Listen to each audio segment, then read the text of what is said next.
6 stages complete, 1 to go. This is the final day of the Tour de Ski for 2019. Of course, it is the Alpe d'Huez 9 kilometers pursuit race, and the best in the Tour start first. So Johannes Husflot Klæbo of Norway will be the first away. A big challenge. He's got a gap, a safety cushion of 1 minute 20 back to Sergei Ushchigov, and behind him Bolshinov, 1:43 behind Klæbo's time. Well, that's a significant margin, and it all comes on the back of a fine performance from Klæbo yesterday in the 15-kilometer classic in Val di Fiemme. He picked up maximum bonus seconds, 45 bonus seconds, and of course won the race. Well, in the women's Tour de Ski finished an hour or so ago. It was Krista Palmer-Koski who started third, finished third. There wasn't a lot of movement in the top 3 positions.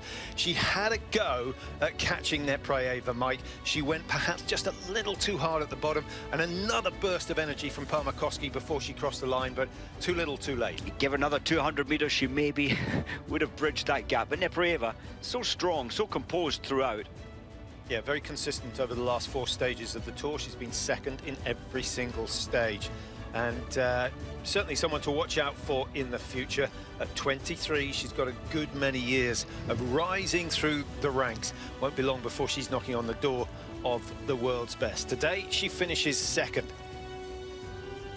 But in a class of her own, I think it's fair to say, with Bjørgen gone, Therese Johaug not racing in the Tour, Heidi Weng off form, it was always going to be Østberg's day.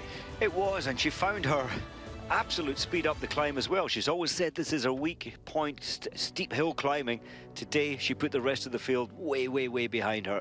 And having said that some of the big guns were absent, I think Østberg could have beaten Weng on last year's form. I think she would have given Bjørgen her run for her money. And I'm not sure she would have beaten Johaug on the climb, but combined with her sprinting prowess and, of course, you know, her tactical nous, I think she would have had a good crack at winning it with anyone there. I'm with you. I think that was Østberg, the best we have ever seen her. And the consistency over the last 4 days especially, well, it took her to the top of the field by 2 minutes 42.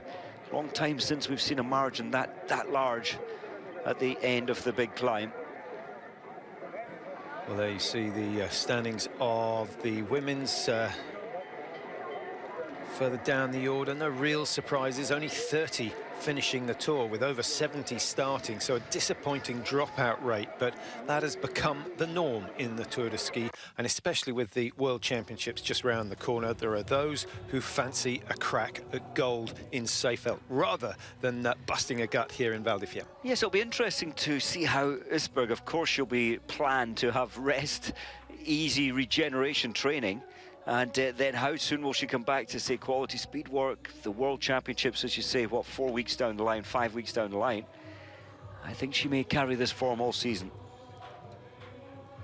Well, this is the start area. Remember, the first 5 kilometers is flat and gradually down, and then the punishment starts. Well, welcome back to Val di Fiemme. Last-minute preparations. Off come the thermal underwear. You do not need a lot of clothing on a day like this. They know they're going to be overheating after about 15, 16 minutes. The Italians enjoying yesterday's event with De Fabiani having such a good run. They'll be giving him every single bit of support they can. And the Swiss fans are here again, but instead of cheering Cologne to the top first, they're going to have to see if he can get a respectable result. They certainly are. Cologne, well, Cologne, over the history of the Tour de Ski, he's the main man. 4 times first, barely off the podium when he's taken part. But he's got a long way to pull back today. He's starting 3:59 behind. And the team battle, which goes on while the Tour is going on, doesn't get much of a look in, but Norway and Russia fighting it out for honours in the team event. Norway with a 1 minute 34 lead going into today, and with Østberg's victory, and a good victory at that, they've extended that slightly. If Klæbo should hit the wall, Mike, and collapse on the way up the climb, the Russians have a chance of taking that team title. They have, and this is so all brand new for Klæbo. He's watched it on the television each time, or since he was a young kid, and now he's leading up the climb, and he's going to be on his own. He normally likes skiing in a pack or tucked in behind somebody. It's all new to him. He doesn't entirely know the course, and I think he'll be very nervous on the start line. Yeah, in Oberstdorf, we saw him throw away a 16-second lead at the start of the pursuit race just so he could tuck in behind Ustiugov. I thought he played that quite cleverly. Perhaps he would have been better to get to the top of the first hill before Ustiugov caught him, and then he could have just relaxed. But he's on tremendous form. This is Klæbo coming into the finish of yesterday's race. Ustiugov there wearing number 2. Started well for Ustiugov, but Mike, he blew out and blew, in many people's eyes, his chances. He's 1:20 behind at the start of today. Yes, Ustiugov, and he finished 42 seconds track time behind Klæbo, but lost so many of those precious 15 seconds for crossing the line first. In the second sprint, he missed any chance of his bonus seconds. So Klæbo, very clever racing again yesterday. Estev of Andorra, he's had a really good performance, actually. 29th in the standings at the moment. And we should mention Andrew Musgrave before we get underway here in Val di Fiemme. Andy lying in 15th place, which is where he finished last year in the Tour de Ski. And, you know, generally he moves up a position. He actually lost a position on the climb last year, but generally he gains. He has got a chance of getting into the top 13. To do any better than that would be remarkable. Have a look at this profile. Pretty easy to start with, Mike, and then the punishment. Well, from the bottom of the punishment at around just short of 6 kilometers, it then rises a total of 405 meters to the finish line. Fairly gentle, fairly easy on the way down the valley.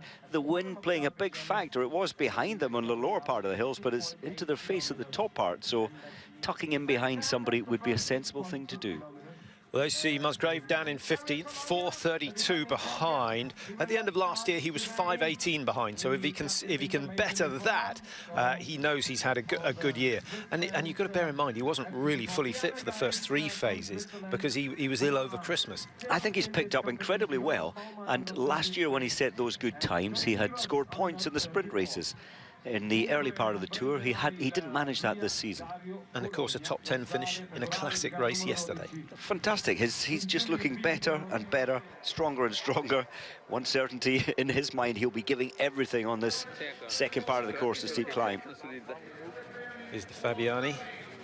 Last minute preparation, just get those hip flexors nicely warmed up. Do you know what? Yeah, massage, all vital. Do you know what? It's been a long time since we saw an Italian. We've only seen it once on the podium and in the overall standings on the Tour de Ski, and that was way back in 2007, Giorgio Di Centa. So yeah. With Fabiani, De Fabiani starting 4th today, he's got to pull back 57 seconds on Bolshanov. It's a very tough task to achieve. Well, in terms of national success, Switzerland are on top of the board. They've had 4 wins, 7 podiums, but the catch is every single one of those has gone to one man, Dario Cologna. Norway, they've shared the victories out a little bit between Sundby and, of course, Northug. 3 wins for Norway, 12 podium finishes in all, and it is their strength in depth that has been the key over the last 15 years. It is, and what about the resurgence of Russia with Ustiugov 2nd, Bolshanov 3rd, and further back Melnychenko in 9th, Spitsov, he's going to race well today, I'm quite sure, in 10th. He could move all the way up to 4th position. Yeah, and only 2 other nations have shared victory in the Tour. The Czech Republic, of course, who got 2 wins through Lukas Bauer back in the early days, and then Angera of Germany, who won the very first Tour. No chance of the Germans winning today. They, like Sweden, noticeable by their absence at the top of the order. Best of the Swedes is Kalle Halvorsen, down in 11th place at the start of today. And that really is disappointing. He dropped from 6 to 11 yesterday. And the best of the Germans, Florian Notz, he's in 20th position, 5:11. It's a good time. He's only 5 minutes 11 behind. So we're underway, the final stage of the Tour de Ski, and Johannes Husfler-Klæbo with a 1 minute 20-second lead over Sergei Ustiakov. Bolshinov back at 1:43. He is no danger to the race leader because he's not a hill climber. He's built for boxing, not for climbing mountains. But my goodness, is he strong. He's a giant of a man, isn't he? And against gravity, climbing up a steep climb, you wouldn't favour him, but he is such a fighter. Bolshinov, you never know. And De Fabiani starting 4. He moved from 6th up into 4th yesterday, 2:40 behind. So he's a minute behind Bolshinov. Actually, that might be a challenge for him. De Fabiani could finish on the podium. I think it's possible. It is, and he's the man at home, the home advantage. And especially when he gets to the climb, all these supporters will be chasing him, shouting, cheering him. Yeah, I wonder whether yesterday is a factor, Mike. He worked really hard to get second place in yesterday's race. I hope he's recovered in time, because if you look at all his results through the Tour, he's got stronger and stronger. Here's Ustiakov. He's got weaker and weaker over the last 48 hours. He was out cold at the end of yesterday's classic race. Somehow he seems to bounce back, so expect something pretty good from Ustiakov. But will he go after Klæbo, or will he try and defend second away from Bolshinov, his teammate? It'll be interesting, and you know, he was so spent yesterday. He had nothing left. He lay on the ground for a very long time, as most of them do, but he was there twice as long. But you know what, in the back of his mind, he'll be thinking, I need to get revenge on the young Klæbo. Here's the Olympic 50-kilometer silver medalist, Bolshinov, just starting. And he's 1:43. He's got a margin of 57 seconds over Francesco De Fabiani, who's got, what, 26 seconds over Kruger. Then there's a gap of another 18 seconds back to Rutte. And Martin Jonsrud Sundby, former winner of the Tour de Ski, starting at 3:27.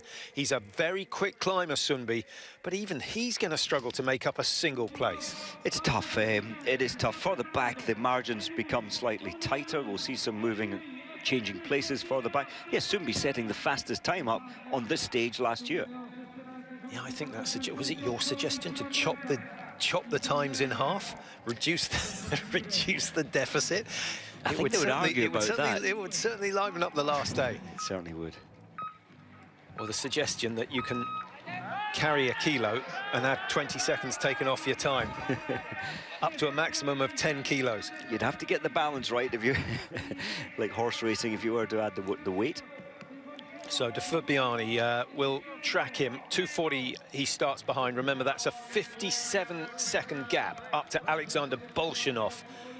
Maybe he was dreaming of getting into the top 3 last night. Second of the Norwegians to start, Kruger, who will get away some 18 seconds ahead of Rutte, who is ready to go. Number 8 there, Didrik Tonseth. So we've now got 4 Norwegians in a row, and they all did well yesterday. Rutte went from 10 to 6, Sundby from 11 to 7, Tonseth from 12 to 8. So they all made gains yesterday. And all 4 of them, Patrick, only 21 seconds separating them, and they will try and work together, I'm sure. Yeah, number 9 is Andrei Melnichenko. I think he'll be pretty happy. And perhaps the danger man in that group is number 10, Spitsov. He's a good climber. He's a great climber. He's the lightest man in the field at weighing in at 66 kilos.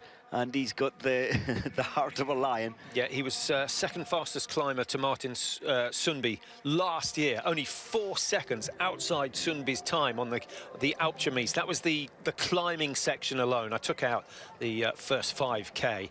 Never usually too much time between them. Klæbo's just with the spin around within the stadium area to begin with for the first 1.8 kilometers. Now he's heading down the valley.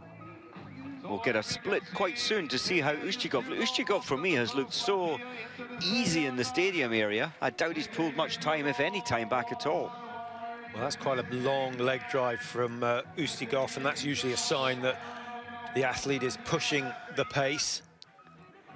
And the fact that he can hardly hold in on that corner means that Ustiakov is hunting. He's going hard. It's a risky tactic, isn't it, Mike? We saw it in the women's event. 1 or 2, particularly Jessie Diggins, going very hard on the first 5 and then paying the price, losing far more than they gained in the early stages. Yeah, there's huge risk, and many years ago, or over many years, we've seen Petter Northug attack this section so strong and then really tie up, really suffer on the climb.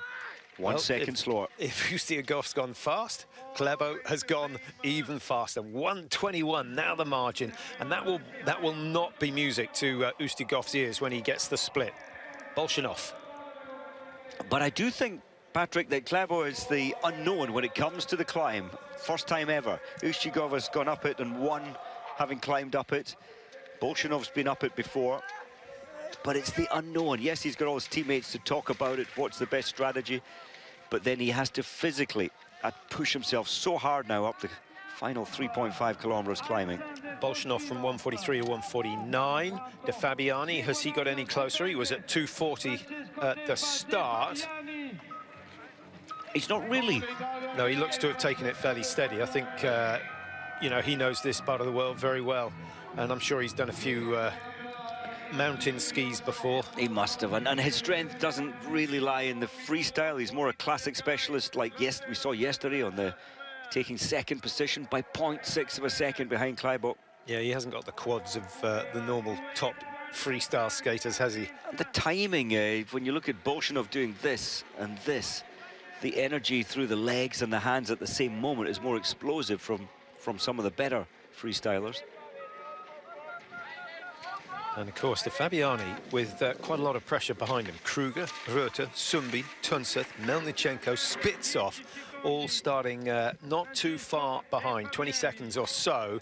I expect to see those gaps come down. Those men working together have a huge advantage. 5 is Kruger, still on his own. He started at 3:06 and he goes out just a fraction slower than when he left. He's now at 3:10, but this is the group we're interested in. Working together, they tend to work harder.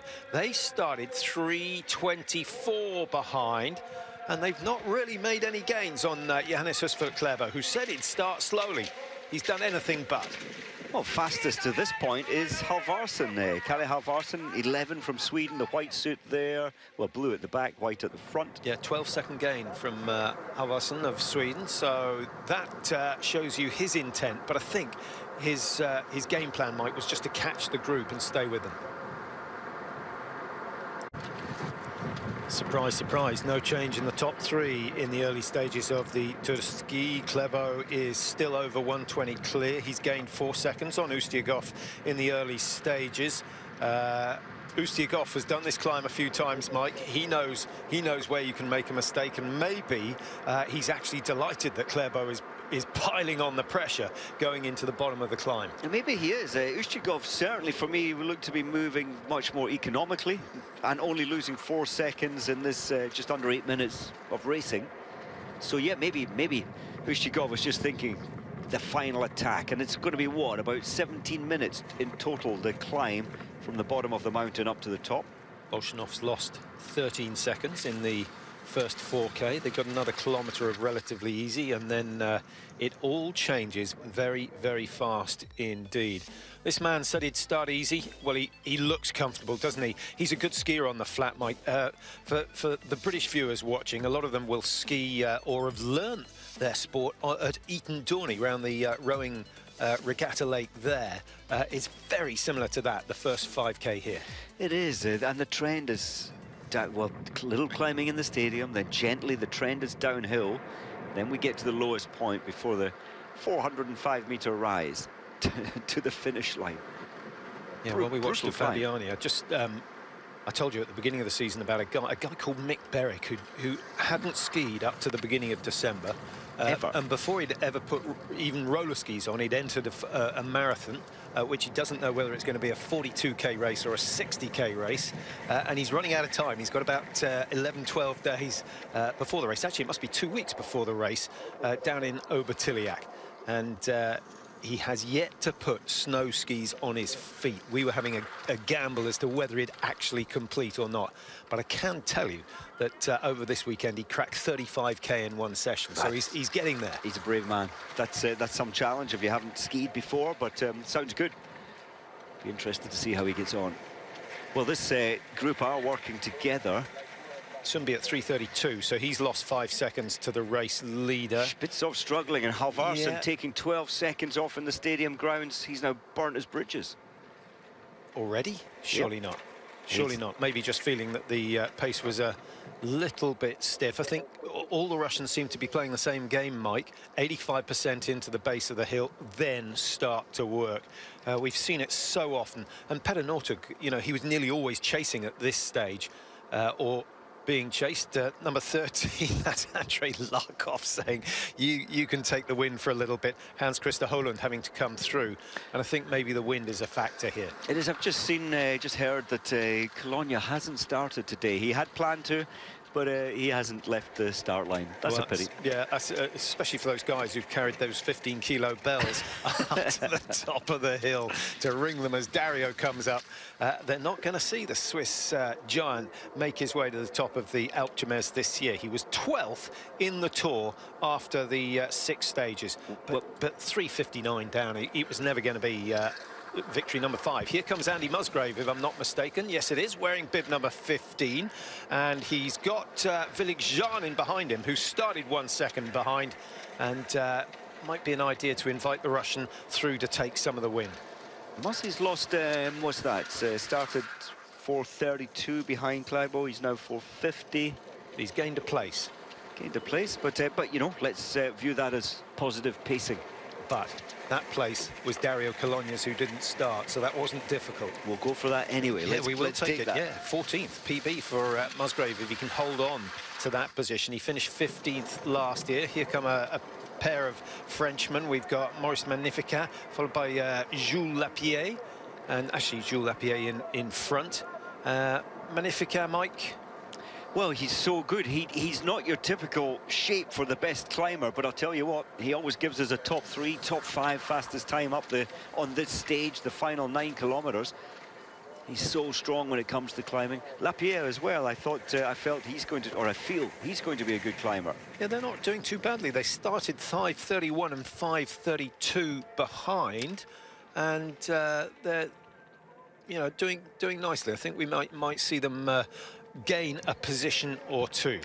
Now comes the big question, perhaps the biggest question in Klæbo's career. Can he cope with the Alpe d'Huez? It's all about pacing. This is the start. The first 100 meters, he's already got the pulse rates probably gone from 170 up to 190, and it's going to stay there for the next 16 minutes. What's not worrying me, but what's interesting is that Klæbo's set the fastest. There's only 1 or 2 who are seconds faster than him to the last time check of 4 kilometers. Way faster, I think, than he kind of indicated that he was going to do. And I think he's going to really suffer now on the climb in relation to some of his main rivals. Ustjugov has actually closed down a little. He was running at 1:15 behind Ustjugov, which means he's pulled back 9 seconds. But with a lead of 1:24. It's a safe lead. So that's, let's say, 80 seconds for sake of argument. He can lose 20 seconds a kilometre and still win this. Ustjugov, has he started to claw back any of the time difference? He, at the 4 kilometre stage, Ustjugov was at 1:24. He's still got a few metres to go before he'll get through the next split time. Well, that's pretty positive. He's pulled back 8 seconds. We'll see when he crosses the line, but the virtual time suggests that he'd pulled back 8. He's got another 2.8 to go. Yeah. And it's all uphill. So a gain of, well, 5 seconds since the last time, and it's got to be quicker than that. It's you know, with let's say three kilometers to go for sake of argument, he's got to get 25 seconds a kilometer if he's going to challenge Klæbo, because if he catches Klæbo with 100 to go, there's only going to be one winner. Yes. Bolshinov in third, 1:43. He's starting to pull time back. The news on the Alpe d'Huez is that Ustjugov has visual contact with the man in front and the man who leads the Tour de Ski. Klæbo is not in the clear quite yet. There's certainly more movement in the shoulders of Klæbo, Mike, which is usually an indication that the fatigue is setting in heavy. He's still got 2,000 meters to go. Ustjugov is also under pressure from behind. Bolshinov having a much better run up the hill than we thought he was going to. Bolshinov, well, we said he's a fighter. Look how he takes skate 2 there. It comes down to strength, using the arms and the legs at the same moment, skate 2. as opposed to this. This is like first gear in skating. De Fabiani, last time we saw him was 2:41. He was still a minute behind Bolshanov, having started just under 40 seconds behind him. So De Fabiani giving away a lot of time on the initial point. You can see the difference between them. This is Ustiugov in the front of the picture, Bolshanov in the middle, and the green suit of De Fabiani, another, what, 140 metres behind. Well, what about that? In 900 metres, Ustiugov has taken... what's that? 12 seconds off Klæbo, but he's running out of time. That's fine. I think Klæbo will be happy. 124 his lead going into the base of the climb. Bolshanov now at 134, so he has gained 9 seconds on Klæbo throughout the entirety of the race, and he's got himself to within, what, 27 seconds of Ustiugov. He might fancy a crack at second place. Is the Norwegian train making any ground? Number 6 is Sjörutte. Just behind him we've got Tonseth. Then that looks like Sundby in third position in that group. Or is Sundby the one at the back wearing 7? Didn't quite pick up on the bib numbers. De Fabiani now in trouble, Mike. He will sense that he's got some big names just behind him. Unfortunately, it feels like it's game over. That chasing group closing and down on him so fast now. Yep, they'll absorb him soon. Denis Spitsov is still surprising me. I thought he'd be much better today, but he's been left behind by that Norwegian stroke Russian chase pack. Melnichenko tucked in at the back of the group there. Sundby, for those fans of his, wearing 7. He is the man in the white hat just in front of Melnichenko. And Melnichenko's done well to hang on. Halvorsen, Mike, how far off the pace has he dropped? He was really struggling when we saw him at 4K, and by 6.2, he's outside the top 10. And we'll pick up on him in a minute. He's down in 13th place. 4:01 off the leaders. Here's Spitsov, lightest man on the tour. Maybe his time is yet to come. Just doesn't look comfortable today. Normally the frequency, the tempo is higher when it comes to climbing. Yeah, still closing on Klæbo's time, but Klæbo is slowing down drastically. Yeah, but Spitsov started with Tonseth, and we certainly expected to see more from him. Remember, he was second fastest on the climb last year. Sundby the best, Spitsov 2, Holland of Sweden 3, Magnificat of France 4, and Dario Colonia 5. Well, here's your tour leader. Well, and he's lost a lot of that drive, and it's just stepping uphill. Yes, it's 24%. It's a brutal climb. Yeah, this doesn't look good for Klæbo, Mike, but watch him go round the corner. If he dances his way around the corner and can find some acceleration, then I think we'll know there's still a little bit of life in there. He had a Not too bad. He had a good look down the hill, and it always foreshortens when you look down a hill, so he absolutely sees everybody. Yeah, and the steeper sections, if you've got the luxury of a cushion, take those really steep lactate-inducing sections steady, because it allows you to gain time on the flatter or the not so brutal sections. How close is Ustiugov gonna get? He's 41.6, so from a minute and 19 at the bottom of the climb, he's got it down to well under 40 seconds. I love the way he's striding. He's reaching so much farther with the lead leg than Klæbo was, so just taking in more of the hill with every stride. It's just brutal hard work up here. If there's one thing for certain, Klæbo is not interested in getting the fastest time up the climb. He only wants to win the Tour. That will bring him some 60,000 Swiss francs, and also 400 World Cup points on top of the points that he's picked up over the recent days. So he's going to have a massive lead in the World Cup standings. But incidentally, this is the man who leads the World Cup Tour at the moment, Bolshanov in yellow. He doesn't ever do much wrong. He's so strong. Even on a bad day, he's still there hovering in the top 10. And that's a good stride rate up the 24% section, 26% section. Yeah, Bolshanov, if he stays 3, Mike, he still gets a good bundle of points on the World Cup. Third position, you multiply 60 by 4, 240 points for third. So he'd give away 160 points to Klæbo, who will pick up 400 should he cross the line first. Is there a question mark? He keeps looking back, and he knows he's got such a safety cushion. Still at 107. at last point of checking, so 8.1 will get another indicator. He's still good on the corners, though, and I think that's a key factor for Klæbo. No one's going to be too quick on these steep sections, and he's nearly at the top of the worst section. 8.1 kilometers completed, another just over 900 meters to go. Ustiakov at that particular section, he's only about 30 meters away from the Norwegian, but he's got to put in a little jink, and that, of course, will open up the distance to something like 120 meters. Well, in this section, the wind assistance is a great thing, and it does make a difference. Even on a steep climb, you're getting pushed up instead of a headwind which pushes you back. He's looking fine. Just thinking, when Klæbo, or if Klæbo wins this, or should I say when he wins it, he's basically got everything. Olympic golds, Tour de Ski, but there's still a way to go. You just got a glimpse of the top of the mountain back then, and Klæbo, if he can raise his head a fraction, will see exactly where he's got to go. Ustiakov still around that 40-second mark. Actually, he's lost a few seconds in those corners, Mike, so that dancing around the 180-degree turns has certainly helped Klæbo, and I think that's another good sign. Bolshinov, he's starting to lose ground to second place, and now has to start thinking about defending third. Well, Ustiakov, I don't know where he's getting the energy. Yesterday he was a spent force, but this is a good fight, a great challenge. 45 seconds, and he started 120 behind.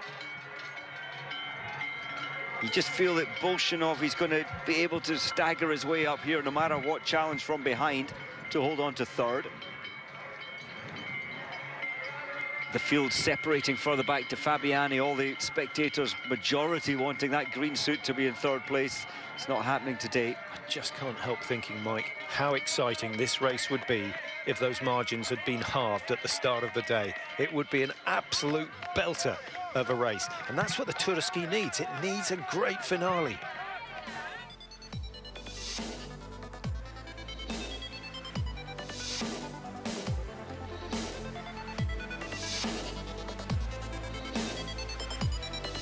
Well, that's the last garment of clothing Klæbo can actually take off without stopping and sitting down. But keeping the body temperature in manageable levels is so important. And I'm surprised that many of these athletes are still wearing hats, to be honest. Looks like Kruger finding the Olympic champion over, well, the skiathlon. Silver medal in the 15-kilometer in this technique, the freestyle. A little bit of alternate skate for Tunsteth, and as soon as one man does it, the others feel it's okay to do it as well. De Fabiani stays there. Sundby too proud, I think, for a bit of penguin skate. He'll stick to the old skate one, as it's known. And Sundby to Fabiani, Sundby's gained 3 places, but Tunsteth's climbing really well today. He is. Sundby had the fastest time last year. It's not going to happen this time round. Actually, just looking up the hill, it wasn't so far to the next Russian bib. What about Denis Spitsov? Has he started to make any ground or not? Spitsov, no, 252. Well, he is actually 252 behind. He started 329 behind, so he seems to have found some strength as this hill gets steeper. Well, here's the gap between first and second. There's only 1 kilometre left. Yeah, a kilometre to go, just over. And at 39.7, remember, Ustiakov at the bottom of the climb at 6.2 kilometres was 119 behind. 39.7 still looks good for the Norwegian, but there is still one more steep section to go. Oh, you can hardly get any glide. Look at his right leg. It only moves by 0.4 of a metre, so you're kind of stepping your way up here. It's so steep. Still has the determination to slam the ski down into the snow, make sure that it glides a little bit. It's not going to go far up a hill of this gradient, but Ustiakov hanging on in, lots of rocking from side to side. Just further back, Patrick, I think Kruger is having a real charge to try and haul in Bolshinov. Kruger's just going to head a sure rota, so he's really on a charge. Well, they've got 25 seconds or so to make up. If they can do that, they move into the top 3, and that would certainly secure Norway as the team champions for 2019. I think luckily for Klæbo, the terrain gets a little easier fairly soon. Once it flattens out, he'll get his advantages back. Oh, look at this. Kruger, I think, is going to catch Bolshinov for third place. Well, they're getting very, very close. We thought Bolshinov was going to struggle. That was the one position we did see changing. But I have to say, Bolshinov has been better than we thought in the early stages. They've got, what, 1,050 metres to go from this point, and that's great rhythm from Simon Kruger. Nice to see him on good form. Nice to see a bit of a race out there on the Alpe d'Huez. Klæbo's had it all his own way today. Still over 30 seconds clear. 8.5 kilometres completed. He's got just over 500 metres still to go, and the noise at the top of the Alpe d'Huez is starting to rise. I must say, I was a bit disappointed, Mike. The crowds were on their way up the hill during the women's race. This is what you need for the final stages. Oh, very much, and with every step, Ushchigov was closing the gap, but Klæbo has managed to pick up again. It's 36 now. Just looking further back to, for the British fans, Andrew Musgrave at 8.1. He's 16th place, 4:11 behind. Needs to find 8 seconds to catch Florian Notz. Yeah, and if he can find 10 seconds, he can get up into the top 13, because Jean-Marc Gaillard not so far ahead of him. Let's hope that Muzzy can do that. There's Bolshinov hanging on to third place by the skin of his teeth. Kruger is on the charge just behind him. So at the moment we have Norway and 2 Russians in the podium positions, which is pretty much what it's been all day. Kruger, Mike, he's getting so close, and at the start of the day he started 3:06 behind, so he's caught well over a minute. He's caught 1:23 on Bolshinov so far, and all those gains have been made in the last 2 kilometres. Look at the pain, though. We saw it there and etched on Bolshinov's face. He's in an absolute agony. Kruger looks much more sparky. And sure, Rota, maybe he's a good sprinter. He could pull some time back. Well, he's skiing well. He's looking a little bit lighter on his skis than Bolshinov is. Bolshinov's a determined character. We're going to see him fight whatever happens. But number 3, position 3, is yet to be decided. This is Melnichenko going through in 6th place, a gain of 3 places for him. Melnichenko lost a lot of ground early on in the Tour, didn't really score many points in the sprint races, generally either just missed qualification or just got through and finished in 30th, but pretty solid top 15 results since then, and he's going to finish in the top 6, it looks like. Big strides from Melnichenko. He's a huge athlete. I thought he may suffer a little more than he is on the climb. And here's your Tour leader, getting closer and closer to taking the title for the first time. He'll join Sundby and Northug in terms of Norwegians that have won this title, and Kruger is right into the slipstream of Bolshinov, and it's a considerable slipstream.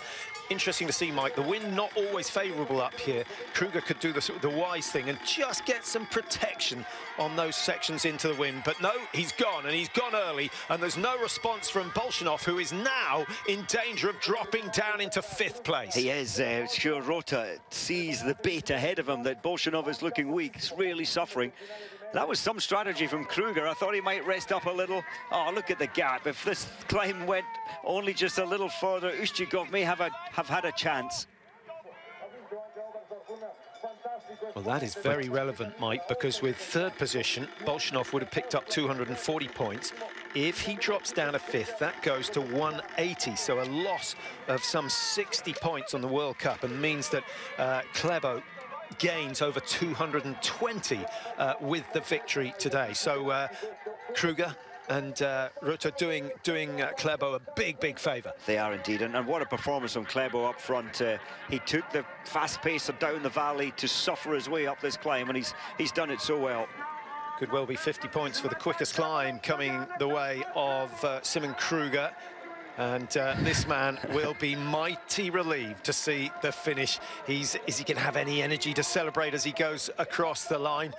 He won't be complacent at this stage, but he'll just keep checking. He's learned that little look over the shoulder is what you need. And it's not a bad idea to look left and then right. Will they speak? Will they give a handshake? I don't think so at the end of this. We'll have to wait and see. But what a performance from Klæbo. Yeah, I hope so. I hope so. I don't think Klæbo did anything wrong in Oberstdorf. He played it to his advantage, and that's what you get if you lead going into the race. You can choose how you play the race. Ustigov should have thought of a way of getting rid of the Norwegian. So the win has gone to Johannes Husflot Klæbo. He wrapped up the Crystal Globe last year. He's got the Tour title for the first time. Ustigov 16.7 behind. That's a very, very quick climb from Ustigov, but he needed another kilometre, maybe a kilometre and a half. Well, here's the man in third, and he's come all the way from fifth. Simon Hegstedt Kruger, the Olympic skiathlon champion, who really came good at about this time last year. He's always had talent. Oh, that was good, nice to see Ustigov congratulating Klæbo, and he deserves so much congratulation.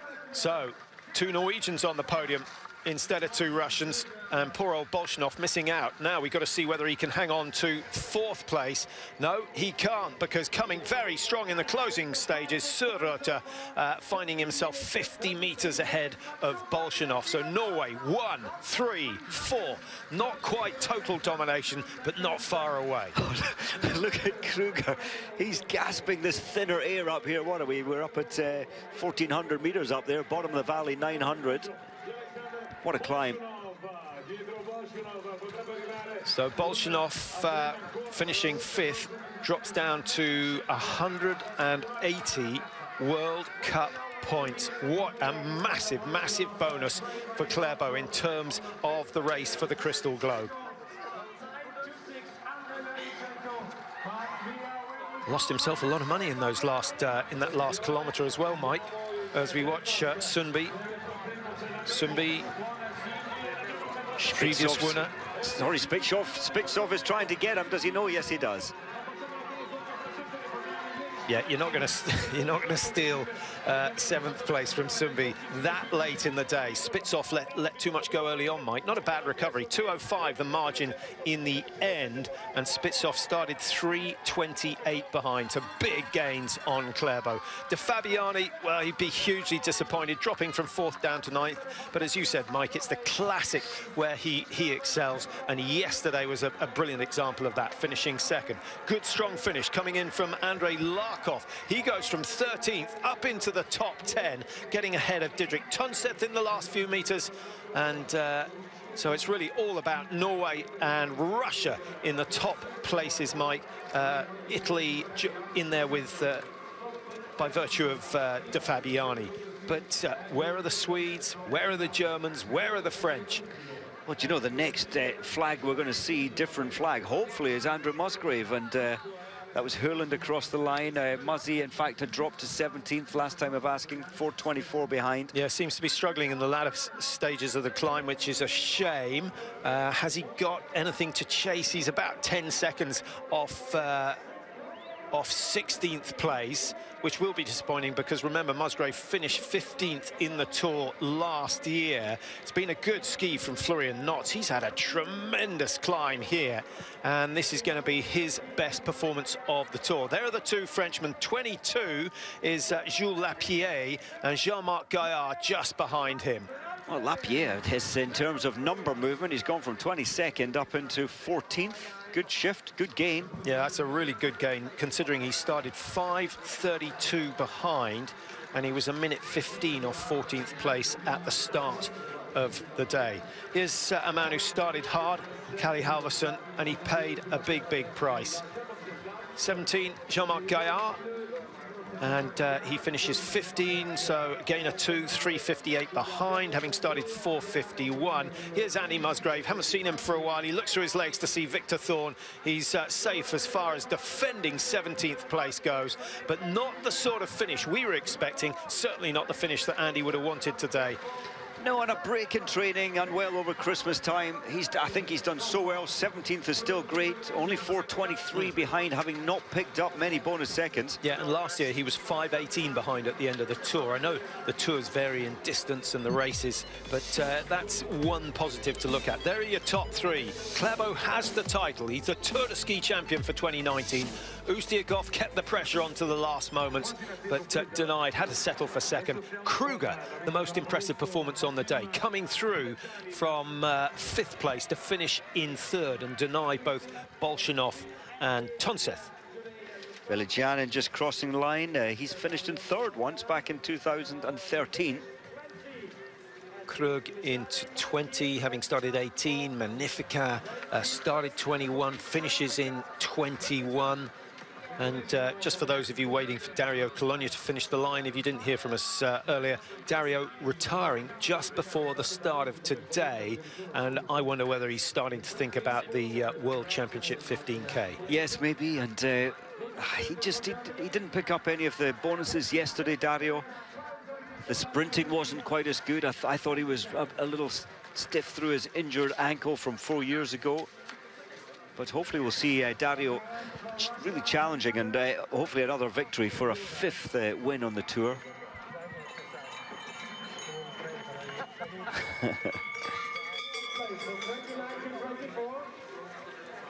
That's Backscheider of France just finishing, and he's just looking for a place where he can lay himself out to recover.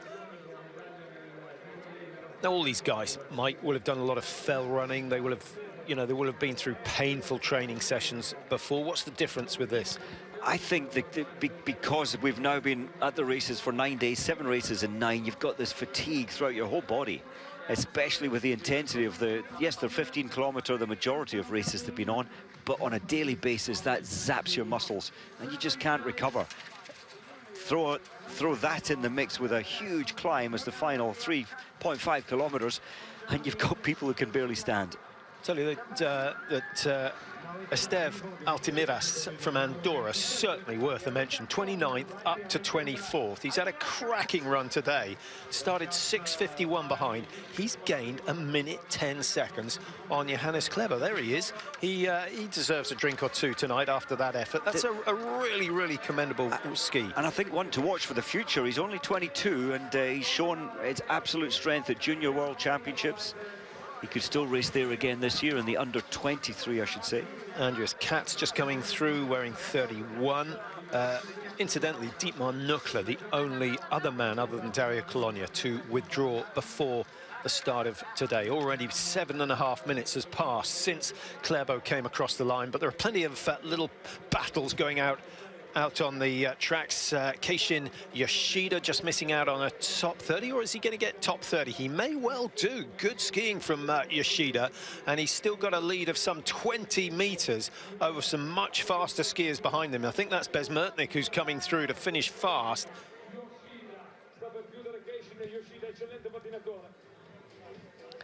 Well, my calculations, it is Kruger, who finished 3rd, who's got the fastest time up the climb. Yoshida wants to watch out here. He wants to watch out because Bezmertnik is on a roll. He's only got another 10-15 meters to go, but the Russian coming through fast, but left his charge just a fraction too late. Top 34 Yoshida. He'll be delighted. 8:11 the margin. And Bezmertnik, what went wrong with him? You'd probably expect he was way off the mark in all the sprints, Mike, as we would expect, but then had a 48th position in round 5, which was the 15K freestyle in Oberstdorf. So something went horribly wrong there. Yeah, remember we saw him going over the crest of a hill, and he just wasn't at the races. His body wasn't quite working as it should have been.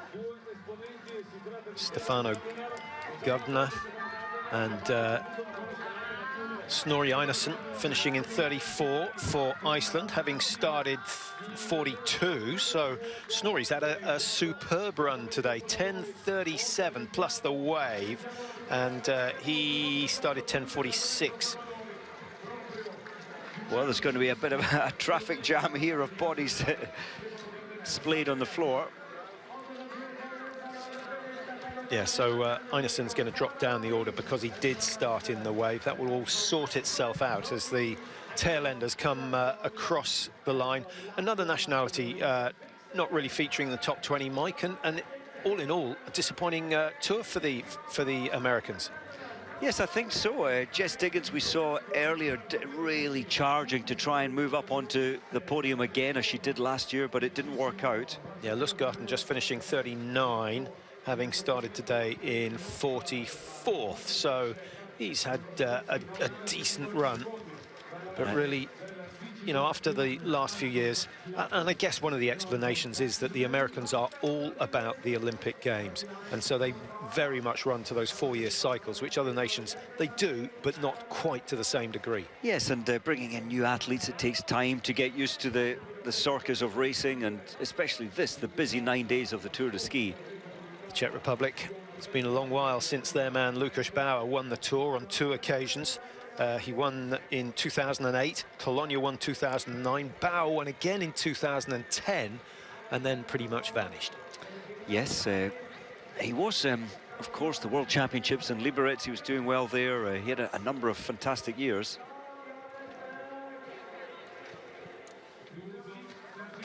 Well, Klæbo, he's got to be just feeling so happy about his day job. He just can't do much wrong. He can sprint, he can climb, he can cope with distance. He's got everything. And he's quite smooth the way he does it. He doesn't do aggressive attacking stuff. He's just so efficient in all his moves when he's racing. This is Lagerson of Sweden, who started in the wave and is certainly going into 43rd place. Einarsson still in 37, so I think that's pretty good for the Icelander. We have the youngest winner of the Tour de Ski of the Alpe Cermis here with us, Johannes Høsflot Klæbo. How tough was it? It was really tough. I was really tired after yesterday, and yeah, I heard all the way from the bottom that Sergey was going quite fast, so I was just trying to push myself, and yeah, it was really tough, but quite cool to be here first. Yeah, you kept on looking back as well. How aware were you for the following people? Yeah, I saw him all the time, so it was really tough to just look back and see him getting closer and closer. So it was really tough mentally, but yeah, it was really good to come on the top here, and you can look back and see that you have the gap you needed. So amazing.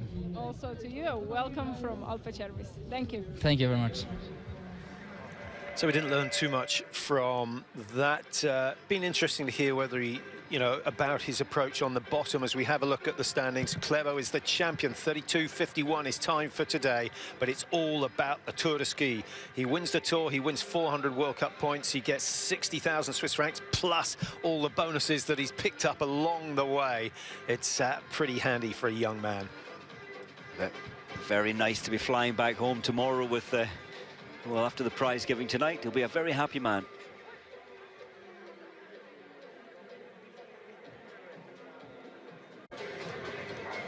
Welcome back to Val di Fiemme. The agony is over for the skiers, and now we just have to wait for the presentation. The champion is Johannes Høsflot Klæbo. Brilliant skiing from him. He didn't have to produce his best today. He had to pace it to perfection. Still slightly surprised he went so hard on the flat section at the bottom, Mike, but look at that. He's finished with a 16-second margin. Yeah, quite amazing. He was brave, I think, to attack that first 6 kilometers so fast, had one of the fastest times at the bottom of the climb, and then, as you say, just kept comfortable. Muzzy down in 17th place. Best gain today, really, Kruger, who's got himself into the top 3 with a fantastic last kilometre on the Alpe Cermis. That was outstanding. I guess nothing less than you expect from an Olympic champion, but he really was very, very good indeed. In terms of the World Cup, Mike, finally Bolsjunov has been pushed back into 2nd place. Klæbo picks up 400 points for the climb, plus whatever he gets for his time on the day, and Bolsjunov is unlikely to pick up too many points from today, and he's down to, I think he loses what, 120 is it, in terms of his lead over the Norwegian. Well, yeah, and at the beginning of the day, Bolsjunov, yes, he's a very heavy, muscly athlete, but he looked safe, he looked secure, but fatigue at the end catching up with Bolsjunov. Kruger, there he is, crossing the line. That's the fastest daytime up on the final 9-kilometer section. Ushchikov, I thought he did very well from being so spent yesterday. Found some energy back, and he attacked. I think he played it as best he could. He could do no more. Nothing more to give at the end. Good effort from Ustigoff. Missed the early part of the season, so he doesn't really feature in the overall World Cup standings at the moment. But if he keeps this sort of form, he could be challenging for a top 3, certainly, possibly even the Crystal Globe come the end of the year. I've got Klæbo on roughly 930 points, maybe a few more. Bolsjunov, for me, is going to be over 120 points behind after today. So that is a big, big leap that the Norwegian has made.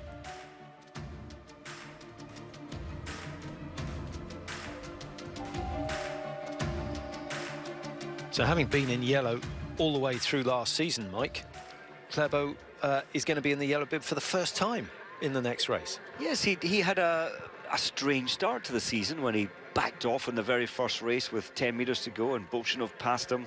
Technically, Klæbo was at the front, would have won if he hadn't backed off, and then he had a little setback in Lillehammer, but now he's up and running. He's back to his brilliance we saw last year during the Olympics, during the whole season. Bolsjunov could not react, nothing in his legs to try and chase Kruger.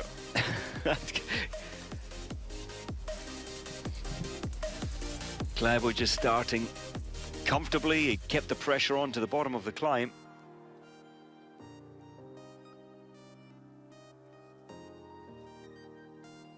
World Cup win number 19 or 20 for Klæbo. He's had a successful tour. Wins in both the sprint events, and then of course getting a really good win yesterday. Got another one in Oberstdorf, and Kruger will be delighted to join him on the podium. I thought that was a lovely gesture. Ustigoff going over, shaking his hand and taking Klæbo's skis off. The friendship's back. So the overall standings in the Tour de Ski confirmed. So Klæbo is the top man, 934 his tally. Bolsjunov going on to 810, 124 the margin. Sørøtta up to third, 300 points behind. Sometimes at this season, Mike, we see over 200 points between the top 2, and we pretty much know who's going to get the Crystal Globe. I don't think we can say that this year. We're not quite home and finished yet. Bolsjunov's a good sprinter. There's still a long way. There's the mini tour in Quebec, so there's plenty up for grabs. And we have to wait and see what the effect of the Tour de Ski is, particularly on the younger skiers like Klæbo. Klæbo and Bolsjunov, they're still only 22. It's quite amazing that they're first and second in the world standing. Good tempo from Kruger. That was his secret in terms of getting past Sørøtta.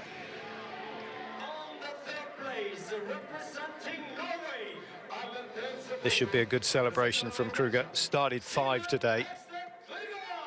He was over a minute 20 behind third place.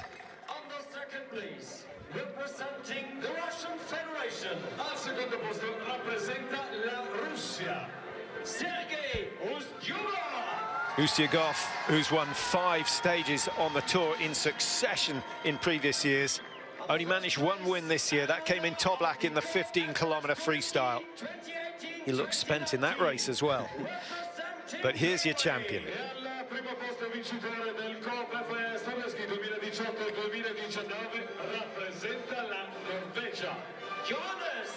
22 years old. Johannes Husflot Klæbo is there nothing in this game that he can't win. He can sprint, he can do the distance, and now he knows he can climb hills. And yeah, he can do it all, and that's what this Tour de Ski was set out to do, to find the absolute best all-rounder. And there he is, standing high. Norway winning it for the 4th time. And with Kruger on the podium as well, it means they've had 14 podium finishes in the Tour. They are streaks ahead of any other nation now.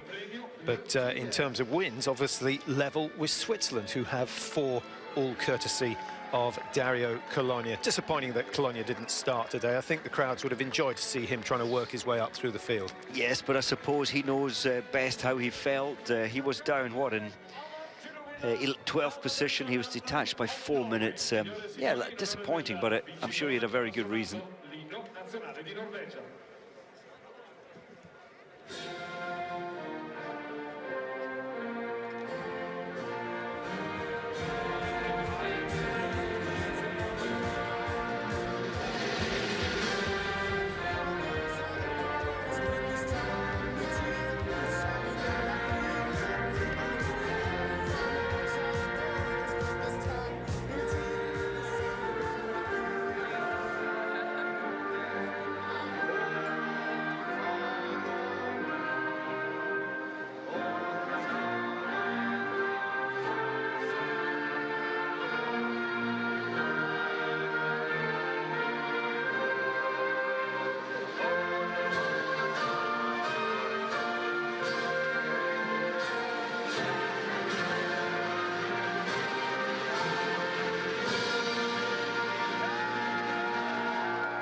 Norway and Russia, the two dominant nations in the Tour de Ski this year. No one got a look in all the way down to position number 9. They dominated the top 8 positions, but it was Norway that came out on top. Johannes Husflot Klæbo, the champion for 2019. Well, that's all from the Tour de Ski. Of course, the World Cup goes on and on. And the next stop is in Dresden. The sprinters will be back in action. There'll be a lot of men who raced in the Tour who will not be there, but it should be a fantastic event anyway. That's on the 12th of January, and then the distance specialists get back in action on the 20th of January when the Tour goes to Otterpa. So thanks for your company throughout, and congratulations to Klæbo, the champion for Norway in the Tour de Ski.